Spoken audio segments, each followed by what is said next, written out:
Hello friends, कैसे हैं आप लोग। मैं अमित कुमार नॉलेज टेक 24 के इस ऑनलाइन यूट्यूब मंच पे आप सभी दोस्तों का हार्दिक अभिनंदन करता हूं।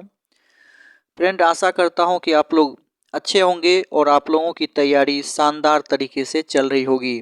आपके स्क्रीन पे जो यह प्रश्न पत्र दिख रहा है, यह प्रश्न पत्र एम्स भोपाल द्वारा नॉन फैकल्टिक जेनरिक पोस्ट के लिए 27 नवंबर 2023 को एग्जामिनेशन कंडक्ट करवाया गया था। उसी एग्जामिनेशन का यह प्रश्न पत्र है। आज से ठीक एक दिन पूर्व अर्थात 29 नवंबर को यूँ फिर आप यह कहिए कि एग्जामिनेशन कंडक्ट होने के सिर्फ 2 दिन के बाद इसका ऑफिशियली आंसर की अपलोड कर दिया गया है। और इस ऑफिशियली आंसर की के माध्यम से आप में से जो भी कैंडिडेट एम्स भोपाल हेतु नॉन फैकल्टिक जेनरिक पोस्ट के लिए अपना आवेदन किए थे, वे सभी आंसर की तो मिला ही सकते हैं। साथ ही साथ वैसे फ्रेंड जो कि अभी AIIMS CRE common recruitment examination के तहत जो ऑनलाइन एप्लीकेशन लिया जा रहा है, उसके माध्यम से UDC, LDC, store keeper cum clerk, AAO अर्थात assistant administrative officer, educative assistant, store assistant, store attendant, office attendant, hospital attendant, इसके बाद सिक्योरिटी कम फायर जमादार, सोशल वर्कर, अर्थात जितने भी एडवर्टाइजमेंट हैं, उस एडवर्टाइजमेंट को जो भी फ्रेंड्स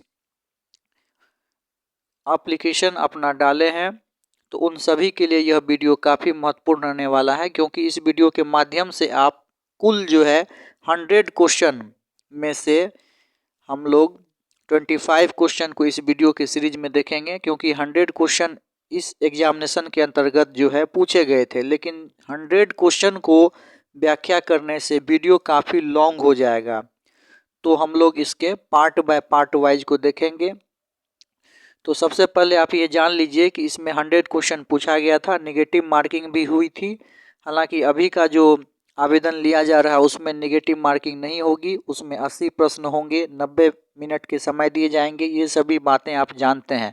लेकिन इस सेक्शन में हम लोग ये देखेंगे कि आखिर 25 क्वेश्चन जो है वो किस प्रकार के पूछे गए थे। इससे पूर्व आप जान लीजिए कि 100 क्वेश्चन जो पूछा गया था उसमें कौन कौन से सेक्शन से प्रश्न पूछे गए थे। तो 25 क्वेश्चन आपके जनरल नॉलेज एंड अवेयरनेस से थे, 10 क्वेश्चन आपके इंग्लिश कम्प्रीहेंशन से थे, इसके बाद 20 क्वेश्चन आपके क्वांटिटी एप्टीट्यूड से थे, इसके बाद 25 क्वेश्चन आपका जनरल इंटेलिजेंस एंड रीजनिंग से था, 10 क्वेश्चन आपका fundamental of computer application example MS office, internet इत्यादि से रिलेटेड था, और 10 क्वेश्चन आपके knowledge of CCS rules 1964, CCS leave rule 1972 से संबंधित था। और इस बार का भी जो सेक्शन है उसमें 40 प्रश्न जो है आपको डोमेन स्पेसिफिक सब्जेक्ट से रहेगा, जिसमें कि यदि आप UDC, LDC, इसके बाद AAO एजुकेटिव असिस्टेंट या फिर जूनियर एडमिनिस्ट्रेटिव ऑफिसर इत्यादि जो भी पद हैं, उसके लिए अगर आपने आवेदन किया है या फिर आवेदन करने को सोच रहे हैं, तो उसमें से 40 प्रश्न आपको knowledge of CCS rules 1964, CCS leave rule 1972 इत्यादि से संबंधित रहेंगे। तो हम लोग वीडियो लंबा नहीं हो, इसीलिए हम लोग इसको क्या करते हैं कि पार्ट बाय पार्ट स्टडी करते हैं। इससे आपको इस बात का पूरी तरह से अंदाज़ा लग जाएगा कि आखिर एम्स के द्वारा जो भी एग्जामिनेशन कंडक्ट करवाया जा रहा है उसमें पूछे जाने वाले प्रश्न का लेवल क्या है। साथ ही साथ आपको इस बात की भी जानकारी मिलेगी कि क्वेश्चन जो general awareness and general knowledge से पूछे जा रहे हैं वे किस तरह के पूछे जा रहे हैं। तो चलिए आइए हम लोग देखते हैं। इससे पूर्व कुछ फ्रेंड्स बोले थे कि सर इसका एडवर्टाइजमेंट भी दिखा दीजिएगा, तो मैं आपको स्क्रीन पे ले जाता हूं और एडवर्टाइजमेंट भी आपको दिखा देता हूं जो कि इस एग्जामिनेशन के लिए पूछा गया था। ये देखिए, advertisement of recruitment of various faculty post on direct recruitment basis at AIIMS Bhopal. जैसा कि मैंने बताया आपको कि ये जो है एडवर्टाइजमेंट एम्स भोपाल के द्वारा आया था। अब इसमें कौन कौन से पोस्ट के लिए जो है कॉमन एग्जामिनेशन पूछा गया था, लिया गया था। अभी जो आप एग्जामिनेशन देने वाले हैं उस एग्जामिनेशन में भी कॉमन क्वेश्चन आएंगे। जैसा कि आप सभी जानते हैं कि 40 क्वेश्चन जो है वो जिस भी पोस्ट के लिए है वो एक तरह से कॉमन ही है, और 40 क्वेश्चन जो है वो आपका सब्जेक्ट से रिलेटेड होगा। तो इस प्रश्न ये जो एडवर्टाइजमेंट आया था इसमें देखिए, ये पोस्ट देख लीजिए, सोशल वर्कर, ऑफिस या store attendant, lower divisional clerk, stenographer, driver ordinary grade, junior warden, dissection hall attendant, upper divisional clerk या फिर यूडीसी कहिए, data entry operator grade A कहिए, junior scale steno, security cum fire जमादार और store keeper cum clerk. Total इसमें 233 सीटें थी। इन सभी जो 12 प्रकार की सीटें थी उन सभी 12 प्रकार की सीटों के लिए एक कॉमन एग्जामिनेशन एम्स भोपाल के द्वारा कंडक्ट करवाया गया था, और उसी कॉमन एग्जामिनेशन के द्वारा हम लोग जो है 100 प्रश्न को देखने वाले हैं। और इसमें क्या क्या पूछा गया था वो भी आपको मैं दिखा देता हूँ। ये 17वां नंबर पृष्ठ को चलिए आइए हम लोग अवलोकन करते हैं। देखिए, हमने हालांकि आपको बता दिया है लेकिन फिर भी कुछ फ्रेंड बोले थे कि सर इसको डिटेल में बताइएगा। तो देखिए, ये जो एडवर्टाइजमेंट था इसमें कुल 12 पद के लिए कॉमन जो है एग्जामिनेशन लिया गया था। तो ये देखिए, इसका इंडिकेटिंग सिलेबस है सीबीटी का। जनरल नॉलेज से जैसा कि मैंने बताया 25 क्वेश्चन पूछे गए थे 25 मार्क्स के।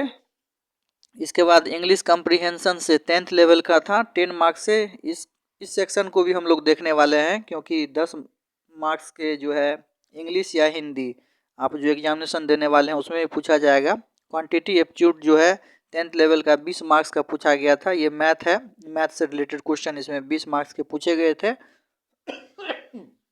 इस बार भी 10 क्वेश्चन आपके मैथ से पूछे जाएंगे। General intelligence and reasoning 25 question पूछे गए थे, लेकिन इस बार जो है उसमें 10 क्वेश्चन पूछे जाएंगे। तो हम लोग सारे सब कुछ को देखेंगे। इसके बाद देखिए, fundamental of computer application for example MS office, internet ETC, इससे 10 मार्क्स के पूछे गए थे। लेकिन इस बार जो एम्स का ये कॉमन रिक्रूटमेंट एग्जामिनेशन हो रहा है उसमें 10 मार्क्स के जनरल अवेयरनेस और कंप्यूटर दोनों से रिलेटेड प्रश्न पूछे जाएंगे। तो ये जो 10 मार्क्स का फंडामेंटल कंप्यूटर एप्लीकेशन का 10 क्वेश्चन हम लोग देखेंगे, उससे हम लोगों को बहुत सारी बातों का आइडिया मिल जाएगा। आप इस बात को समझ पाएंगे कि आखिर कंप्यूटर एप्लीकेशन से MS Office, MS Excel, PowerPoint से रिलेटेड जो प्रश्न है वो किस प्रकार के आएंगे। आपको देखने से इस बात का बिल्कुल जानकारी मिल जाएगा और आप में एक नई समझ भी विकसित होगी। और ये देखिए, knowledge of CCS conduct rules 1964, CCS leave rules 1972, 10 marks के पूछे गए थे। लेकिन इस बार अभी जो एग्जामिनेशन आपका 18 दिसंबर और 20 दिसंबर को जो टेंटेटिव है उसमें कुल 40 क्वेश्चन पूछे जाएंगे।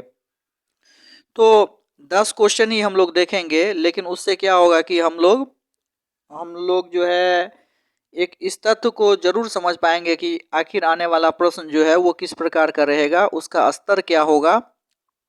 तो चलिए फिर से हम लोग देख लेते हैं कि आखिर जनरल नॉलेज और अवेयरनेस से जो प्रश्न पूछे गए थे वो किस प्रकार के प्रश्न थे। चलिए शुरू करते हैं। सबसे पहला क्वेश्चन देखिए स्क्रीन पे। अक्टूबर 2023 में जेनेवा में संयुक्त राष्ट्र और अन्य अंतर्राष्ट्रीय संगठनों में भारत के अगले राजदूत अस्थायी प्रतिनिधि के रूप में किसे नियुक्त किया गया था। तो ये अर्दिंगम बागची को जो है नियुक्त किया गया था। इसका सही आंसर अर्दिंगम बागची होगा। बागची अर्दिंगम बागची, याद रखिएगा। ये संयुक्त राष्ट्र जेनेवा का जो संगठन है उसमें जो है भारत के अगले ये अस्थायी प्रतिनिधि के रूप में आपको नियुक्त किए गए थे। नेक्स्ट क्वेश्चन देखिए, हिंदी और इंग्लिश दोनों में है। वीडियो लंबा नहीं हो इसीलिए सिर्फ एक लैंग्वेज हम लोग हिंदी को पढ़ते हैं, क्योंकि हिंदी जो है बहुत सारे कैंडिडेट का अंडरस्टैंडिंग लैंग्वेज होता है। यदि आप देखना चाहें तो आप इंग्लिश में भी इस क्वेश्चन को देख सकते हैं। अक्टूबर 2023 में शिकागो मैराथन में 2 घंटे और 35 सेकेंड का समय लेकर जीत हासिल करते हुए पुरुषों का विश्व रिकॉर्ड किसने तोड़ा। तो सही जवाब है केल्विन किप्टम ने। नेक्स्ट क्वेश्चन देखिए, क्वेश्चन नंबर आपका ये तीसरा स्क्रीन पे रहा। तीसरा क्वेश्चन देखिए ये है, अक्टूबर 2023 में इसरो ने भारत की पहली मानव युक्त अंतरिक्ष उड़ान के उद्देश्य की प्राप्ति की दिशा में एक महत्वपूर्ण कदम के रूप में निम्नलिखित में से किस कार्यक्रम की निरस्त क्षमताओं को प्रदर्शित करने के लिए अपना flight test vehicle abort mission 1 DV-D1 launch किया? तो ये गगनयान प्रोग्राम के अंतर्गत किया गया था। आप यदि करंट अफेयर्स को पढ़ते होंगे तो आप निश्चित रूप से इस प्रश्न को जानते होंगे। इसरो के द्वारा गगनयान प्रोग्राम को लॉन्च किया गया था और इसी गगनयान प्रोग्राम के अंतर्गत जो है flight test vehicle abort mission T1 D1 launch किया गया था। नेक्स्ट क्वेश्चन देखिए, इसमें नेगेटिव भी था जैसा कि मैंने आपको बताया। यदि आप एक प्रश्न को सही करते थे तो एक क्वेश्चन का आपको 1 मार्क्स मिलता था, वहीं आप यदि इसे गलती कर देते थे तो 0.25 आपका रॉन्ग हो जाता था। नेक्स्ट क्वेश्चन देखिए, क्वेश्चन नंबर ये आपका चौथा रहा। जनवरी 2023 में जनजातीय टीबी पहल के दायरे में भारत के 174 जनजातीय जिलों में टीबी के सक्रिय मामलों की खोज के लिए जनजातीय मामलों के मंत्रालय तथा स्वास्थ्य एवं परिवार कल्याण मंत्रालय के टीबी प्रभाग द्वारा निम्नलिखित में से कौन सा अभियान शुरू किया गया था? तो ये आश्वासन अभियान शुरू किया गया था। देखिए ये करंट से रिलेटेड काफ़ी जो है वाइटल क्वेश्चन था। जनवरी 2023 के आसपास में जनजातीय टीबी पहल का आयोजन करवाया गया था और इसका आयोजन जो है जनजातीय मामलों के मंत्रालय और स्वास्थ्य एवं परिवार कल्याण मंत्रालय दोनों के संयुक्त तत्वाधान में करवाया गया था और इसमें टीबी के रोकथाम, उन्मूलन, प्रचार प्रसार के बारे में विभिन्न रूप से जो है योजनाएं इसके द्वारा प्रदर्शित की गई थी। तो इसको जो है आश्वासन अभियान नाम दिया गया था। ऑप्शन को देखिए, प्रधानमंत्री आदि आदर्श ग्राम योजना, ये तो होगा नहीं, ये तो सांसद से रिलेटेड है। प्रधानमंत्री जनजातीय विकास मिशन, यह भी नहीं होगा। बंधन विकास कार्यक्रम, यह भी नहीं होगा। तो टीबी से रिलेटेड जो अभियान था वो आश्वासन अभियान था। नेक्स्ट क्वेश्चन देखिए, क्वेश्चन नंबर 5 आपके स्क्रीन पे ये रहा। क्वेश्चन कहता है, लोकसभा एवं राज्यसभा दोनों ने महिला आरक्षण विधेयक 2023 128वां संवैधानिक संशोधन विधेयक या नारी शक्ति वंदन अधिनियम पारित किया, जो लोकसभा, राज्यसभा, राज्य विधानसभा और दिल्ली विधानसभाओं में महिलाओं के लिए डॉट सीटें आरक्षित करने के लिए है।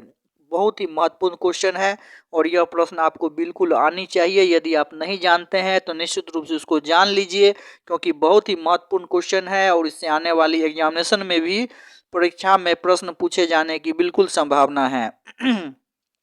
और आपको ये जानने भी चाहिए कि देखिए हाल ही में लोकसभा और राज्यसभा के द्वारा जो है एक महिला आरक्षण विधेयक बिल लाया गया है और महिला आरक्षण विधेयक बिल जो है यह यदि कौन सा संविधान संशोधन के अंतर्गत लाया गया है पूछ दिया जाए तो 128वां होगा। याद रखिएगा, 128वां संवैधानिक संशोधन जो है वो लोकसभा एवं राज्यसभा में महिला आरक्षण से रिलेटेड है, जिसे कि नारी शक्ति बंधन अधिनियम भी नाम दिया गया है। और इसमें जो है महिलाओं के लिए 1/3 अर्थात 1/3 सीटें जो है लोकसभा, विधानसभा के साथ साथ दिल्ली विधानसभा में भी रिजर्व रखने की बात कही गई है।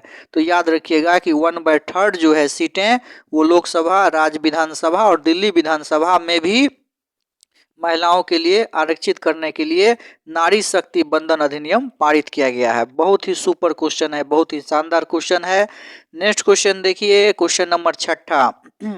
अक्टूबर 2023 में दिल्ली सरकार द्वारा शुरू की गई निम्नलिखित में से किस पहल ने दिल्ली में वायु प्रदूषण की लगातार समस्याओं के समाधान के लिए 15 बिंदुओं वाली एक व्यापक योजना का अनावरण किया? यह है ग्रीन वार रूम। यह भी चर्चा का विषय बना था। अरविंद केजरीवाल के द्वारा जो है इसका वकालत अच्छा से किया गया था। ग्रीन वार रूम जो है उसके अंतर्गत दिल्ली सरकार के द्वारा जो है दिल्ली में वायु प्रदूषण की लगातार समस्या के समाधान के लिए पहल की गई थी और इसमें 15 जो है पॉइंट दर्शाए गए थे और उस सभी 15 पॉइंट के अंतर्गत जो है इसमें एक व्यापक योजना का रूप जो है लिया गया था। तो याद रखिएगा, इसे ग्रीन वार रूम जो है नाम दिया गया था। इस योजना को ग्रीन वार रूम कहा गया था। ऑप्शन नंबर देखिए तीसरा में आपका है, ग्रीन टिक भी है लगा हुआ। ग्रीन टिक वाले जो भी हैं वो ऑफिशियली रूप से सही बताए गए हैं। नेक्स्ट क्वेश्चन देखिए, क्वेश्चन नंबर 7। क्वेश्चन नंबर 7 रहा, ACME ग्रुप ने अगस्त 2023 में देश का सबसे बड़ा एकल स्थान हरित हाइड्रोजन और व्युत्पन्न उत्पादन केंद्र स्थापित करने के लिए ओडिशा में एक अभूतपूर्व हरित हाइड्रोजन एवं हरित अमोनिया परियोजना स्थापित करने के लिए के साथ एक समझौता ज्ञापन MOU पे हस्ताक्षर किए हैं। तो ये Tata steel special economic zone limited, देखिए ACME ग्रुप जो है देश का सबसे बड़ा जो है एकल स्थान हरित हाइड्रोजन एवं व्युत्पन्न उत्पादन केंद्र से रिलेटेड जो है एक ग्रुप है। और इन्होंने क्या किया था कि अगस्त में ओडिशा में जो है हरित हाइड्रोजन और हरित अमोनिया परियोजना के लिए अपना एक प्लांट का निर्माण किया था। प्लांट बैठाने का एक विज्ञापन जो है, निर्माण नहीं कहिए, मतलब प्लांट स्थापित करने के लिए एक योजना स्थापित किया था, जिसके द्वारा एक समझौता हुआ था। और उस समझौता में जो है Tata steel special economic zone limited के द्वारा जो है साइन किया गया था।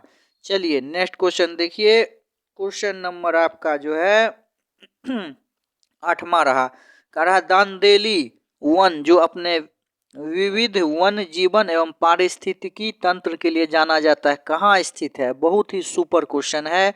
दांदेली वन कहाँ स्थित है? तो ये कर्नाटक में स्थित है, याद रखिएगा। दांदेली वन जो है कर्नाटक में स्थित है और यह जो है अपने वन्य जीवन एवं पारिस्थितिकी तंत्र के लिए एक प्रचुर संसाधन से संपन्न वन है।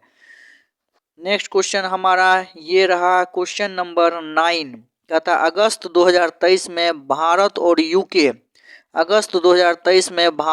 यूके के वैज्ञानिकों ने एक समूह के अंतर्गत भारत में निम्नलिखित में से किस रिजर्व में टोड की एक नई प्रजाति ब्रूफाइड्स भूपति वंश की तीसरी प्रजाति की खोज की है? तो ये डम्फा टाइगर रिजर्व है, याद रखिएगा। डम्फा टाइगर रिजर्व के द्वारा जो है अक्टूबर 2023 में भारत और यूके अर्थात यूनाइटेड किंगडम दोनों के संयुक्त वैज्ञानिकों के एक समूह के द्वारा जो है एक नई प्रजाति जिसे ब्रूफाइड्स भूपति नाम दिया गया है का खोज किया गया है। तो ये कहाँ पे है? तो डम्फा टाइगर रिजर्व में इसका जो है खोज किया गया था और वहीं पे जो है ब्रूफाइड्स भूपति जो है वंश जो है इसे नाम दिया गया था। नेक्स्ट क्वेश्चन देखिए। क्वेश्चन नंबर 10वां आपका रहा, जुलाई 2023 में the zoological survey of India ZSI ने भारत के 75 स्थानिक पक्षी शीर्षक से एक रिपोर्ट प्रकाशित की, जिससे कि यह पता चलता है कि भारत में पाए जाने वाली पक्षी प्रजातियों में से लगभग स्थानिक हैं, जिसका अर्थ है कि वे दुनिया में किसी अन्य हिस्से में नहीं पाए जाते हैं। तो 5% इसका एग्जैक्ट आंसर होगा, याद रखिएगा। जूलॉजिकल सर्वे ऑफ इंडिया जो है जुलाई 2023 में एक अपना रिपोर्ट प्रकाशित किया था और उस रिपोर्ट में यह बताया गया था कि भारत में जितनी भी पक्षियां हैं उनमें से 5% ऐसी खास पक्षी की प्रजाति हैं जो सिर्फ भारत में ही पाई जाती है। ये रिपोर्ट आया था, यदि आप पढ़े होंगे डिटेल से, करेंट अफेयर्स से यदि आपका जुड़ाव है, करेंट अफेयर्स को आप लगाव से पढ़ते हैं तो निश्चित रूप से आप इस प्रश्न को जानते होंगे। चलिए नेक्स्ट क्वेश्चन देखिए। नेक्स्ट क्वेश्चन आपके स्क्रीन पे ये रहा, कहता है जुलाई 2011 की जनगणना के अनुसार किसी व्यक्ति को साक्षर मानने की न्यूनतम आयु क्या थी, बशर्ते कि वह किसी भी भाषा को समझने के साथ पढ़ और लिख सकता हो? तो 7 वर्ष। देखिए 2011 की जो जनगणना हुआ था उसमें साक्षर मानने का जो है न्यूनतम आयु एक निर्धारित किया गया था कि 7 वर्ष के वे व्यक्ति जो थोड़ा बहुत भी किसी भी भाषा को समझ सकते हैं या फिर पढ़ सकते हैं या फिर कुछ भी लिख पा रहे हैं तो वे साक्षर हैं। तो 7 वर्ष जो है माना गया था 2011 की जनगणना के अनुसार। जनगणना सेंसस एक महत्वपूर्ण टॉपिक होता है यदि आप किसी भी एग्जाम की तैयारी करते हैं, चाहे वो एम्स का हो या फिर रेलवे हो, HSC हो या आपका स्टेट PCS हो, UPSC हो या फिर कोई भी स्टेट का आपका PSC हो, तो उन सभी के लिए कोई भी एग्ज़ाम हो आप सेंसस को जरूर अच्छे से पढ़ लीजिए, क्योंकि सेंसस से विभिन्न एग्जामिनेशन में 1 या 2 प्रश्न जो है जरूर पूछे जाते हैं। तो मैं आपको सलाह दूंगा कि यदि आप सेंसस नहीं पढ़े हैं तो सेंसस जरूर पढ़ लें। चलिए 12वां नंबर क्वेश्चन देखिए, भारत के संविधान का निम्नलिखित में से कौन सा अनुच्छेद किसी राज्य के राज्यपाल की नियुक्ति से संबंधित है? बहुत ही इजी क्वेश्चन है और ये प्रश्न तो बिल्कुल गलत नहीं होनी चाहिए। अनुच्छेद 155, यदि आपने भारत के संविधान का अनुच्छेद पढ़ा होगा तो आप जानते होंगे कि अनुच्छेद 155 के अंतर्गत जो है किसी भी राज्यपाल की राज्य में नियुक्ति होती है। कोई भी राज्य में जो नए राज्यपाल नियुक्त होते हैं वे अनुच्छेद 155 के अंतर्गत, इसे याद रखने का ट्रिक याद रखिए। इसमें 11 रुपया, मान लीजिए कि राज्यपाल जी नियुक्त हुए तो जैसे हम लोग पंडित जी को दक्षिणा, आप लोग जानते होंगे पंडित जी जो होते हैं पूजा कराने आते हैं, उसको दक्षिणा के स्वरूप में 11 रुपया देने का पहले प्रावधान था। लेकिन हालांकि आजकल के तो पंडित जी बहुत हाईटेक हो गए हैं, 11 को तो छोड़ दीजिए, अब वो तो डायरेक्ट 111 भी नहीं ले रहे हैं। उनका डिमांड जो है 11,000 रुपये आ गया है। वे कम से कम जो है 11 से 11 की डिमांड करते हैं। लेकिन पहले के ज़माने में जब हम लोगों में काफ़ी पिछड़ापन था, देश में काफ़ी गरीबी थी, तब भी पूजा व्यवहार इत्यादि कराए जा रहे हैं, क्योंकि भारत कराए जाते थे, क्योंकि भारत जो है एक सनातनी देश है। पूजा प्रकांडों का यहाँ पे काफ़ी प्राचीन समय से जो है प्रचलन रहा है। तो पहले के ज़माने में याद रखना है कि राज्यपाल की तरफ ही, जान लीजिए कोई भी राज्यपाल आए तो उसको 11 रुपये जो है दिए जाते थे। तो 155 के रूप में अनुच्छेद को आप याद रख सकते हैं। यदि आपने संविधान के अनुच्छेद को नहीं याद कर रखा है तो निश्चित रूप से फ्रेंड्स याद कर लें। यह भी जीके जीएस का एक महत्वपूर्ण टॉपिक है और इससे विभिन्न परीक्षाओं में एग्जामिनेशन में पूछा जाता है। यदि आप इसे शॉर्टकट तरीके से याद करना चाहते हैं तो कमेंट सेक्शन में ज़रूर कमेंट करें। आपको जो है मैं शॉर्ट ट्रिक्स इसके लिए बताऊंगा, जिसके माध्यम से आप किसी भी संविधान का अनुच्छेद हो या संशोधन हो उसे ट्रिक के माध्यम से चुटकियों में याद रख सकते हैं। तो चलिए, किसी भी राज्य में राज्यपाल की नियुक्ति जो होगी वो अनुच्छेद 155 के अंतर्गत होती है। उम्मीद करता हूं कि आपको ये प्रश्न अब समझ में आ गए होंगे और आप इसे भूलेंगे भी नहीं। नेक्स्ट क्वेश्चन देखिए, 12वां नंबर क्वेश्चन जो है, 12वां नंबर क्वेश्चन हम लोगों ने देख लिया। 13वां नंबर क्वेश्चन देखिए, कहता है भारत के संविधान का कौन सा अनुच्छेद यह प्रावधान करता है कि प्रत्येक उच्च न्यायालय के पास अपने अधिकार क्षेत्र के अंतर्गत मौलिक अधिकारों को लागू करने के लिए या किसी अन्य उद्देश्यों के लिए रीट जारी करने की शक्ति है। तो देखिए, रीट जारी करने की शक्ति जो है वो 226 के अंतर्गत होती है। यह भी काफ़ी इजी और सुपर क्वेश्चन है, काफ़ी हिट क्वेश्चन है। विभिन्न एग्जामिनेशनों में कई बार पूछा गया है कि उच्च न्यायालय जो है अपने अधीनस्थ न्यायालयों को किस अनुच्छेद के अंतर्गत रीट जारी करता है। तो याद रखिएगा, अनुच्छेद 226 के अंतर्गत। नेक्स्ट क्वेश्चन देखिए, क्वेश्चन नंबर हमारा ये रहा 14। भारत के संविधान के किस अनुच्छेद के अंतर्गत यह प्रावधान है कि भारत का उपराष्ट्रपति राज्यसभा का पदेन अध्यक्ष होगा। तो अनुच्छेद 89 याद रखिएगा, अनुच्छेद 89 के अंतर्गत यह प्रावधान है कि भारत का उपराष्ट्रपति राज्यसभा का पदेन अध्यक्ष होगा। इसमें आप देख पा रहे होंगे कि अनुच्छेद से काफ़ी प्रश्न पूछे गए हैं। इंडियन कॉन्स्टिट्यूशन के आर्टिकल से कई प्रश्न आपको देखने को मिल रहा है। तो फ्रेंड्स, आप इंडियन जो भी आर्टिकल है कॉन्स्टिट्यूशन का उसको निश्चित रूप से याद कर लें। ट्रिक्स के माध्यम से याद कीजिए, भूल नहीं पाइएगा। कमेंट सेक्शन में कमेंट कीजिए, नए लोग हैं तो सब्सक्राइब कीजिए और बताइए कि आपको जो है दिक्कतें आ रही हैं याद करने के लिए। मैं निश्चित रूप से एक ऐसा वीडियो आपको ला करके दूंगा जो आप चुटकियों में, मिनटों में जो है अनुच्छेद को याद रख सकते हैं और साथ ही साथ भूल तो पाएंगे ही नहीं, इतना तो मैं निश्चित रूप से आपको कर सकता हूँ। चलिए नेक्स्ट क्वेश्चन देखिए, नेक्स्ट क्वेश्चन हमारा ये रहा, हाँ, क्वेश्चन नंबर 15वां। केंद्रीय सूचना आयोग CIC के संदर्भ में निम्नलिखित में से कौन सा गलत है। यह एक संवैधानिक निकाय है।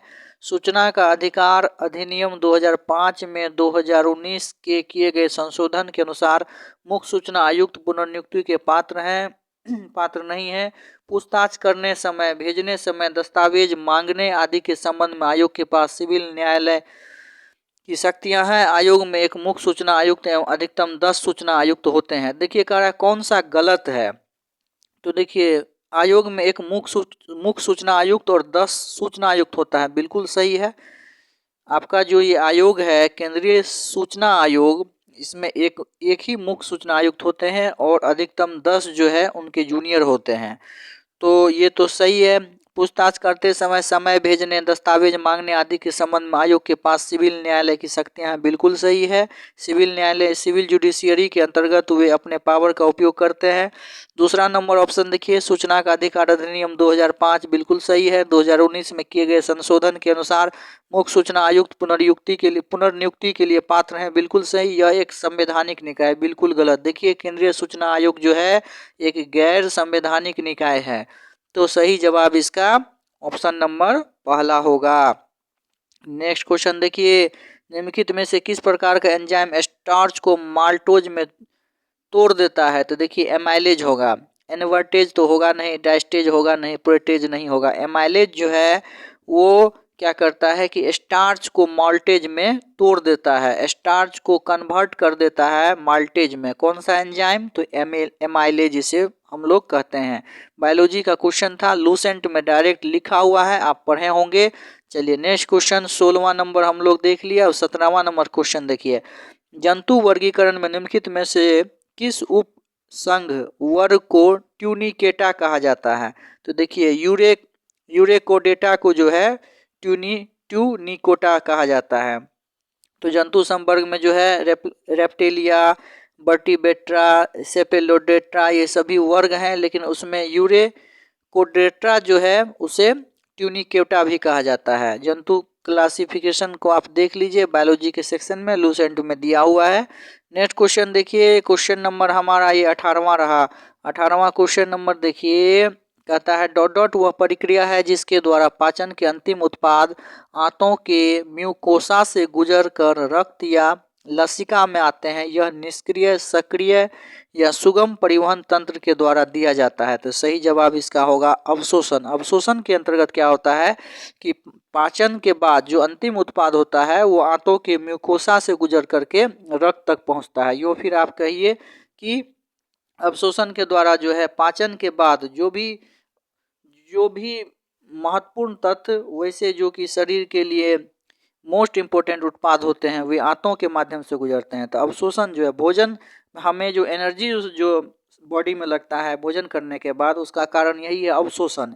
अवशोषण के बाद क्या होता है कि पाचन तक होने के पश्चात जो मोस्ट इम्पोर्टेंट एंजाइम या फिर मिनरल्स, विटामिन्स या कार्बोहाइड्रेट, प्रोटीन्स जो कि हमारे शरीर के लिए मोस्ट इम्पोर्टेंट हैं, वो पहुंच पाता है हमारे रक्त तक।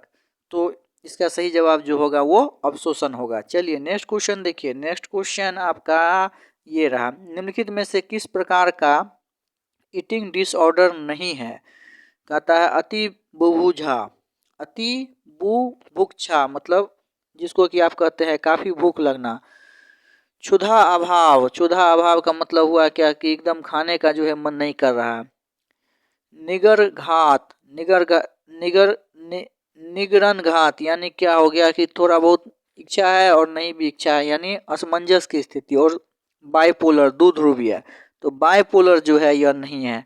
काफ़ी मतलब लॉजिक पर आधारित प्रश्न है, आप इसे सोच करके इसका जवाब दे सकते थे। ईटिंग डिसऑर्डर मतलब खाने का जो है डिसऑर्डर जो है नहीं है। अति बुभुक्षा मतलब काफ़ी जो है भूख लगने का, ये तो खाने का ऑर्डर है ही। क्षुधा अभाव मतलब क्षुधा मतलब भूख नहीं है, समझ लीजिए एकदम खाने का बिल्कुल मन नहीं है, तो यह भी जो है खाने का ऑर्डर है ही, खाने का मतलब प्रक्रिया है ही। निगरन घात बिल्कुल ना के बराबर खाने की इच्छा, यह भी है। और द्विध्रुवीय बाइपोलर, बाइपोलर कभी सुने हैं क्या खाने के टर्म में? नहीं ना, तो फिर सही जवाब क्या होगा? ऑप्शन नंबर चौथा बाइपोलर ही होगा। चलिए नेक्स्ट क्वेश्चन देखिए, 20वां नंबर क्वेश्चन है और काफ़ी आसान क्वेश्चन, खास करके यदि एम्स के प्रति यदि आप इच्छुक हैं तो आपको तो ये प्रश्न बिल्कुल आने ही चाहिए। यदि नहीं आते हैं तो बिल्कुल याद कर लीजिए देखने के साथ ही। एम्स नई दिल्ली की स्थापना पूछा गया है, एकदम कंठस्थ होना चाहिए। जो एम्स नई दिल्ली की स्थापना 1956 ईस्वी में हुई है।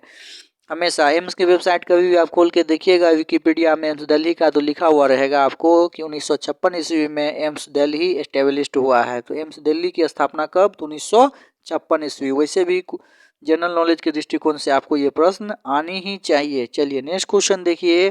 नेक्स्ट क्वेश्चन हमारा 21वां नंबर ये रहा, कहता है 2011 की जनगणना के अनुसार, मैंने पहले भी आपको बताया था कि यदि आप एक कंपटीशन कोई भी एग्ज़ाम की तैयारी करते हैं, आप एक कम्पिटिटिव हैं, आप प्रतियोगिता परीक्षा के प्रति सचेत हैं तो सेंसस बिल्कुल ही पढ़ लीजिए।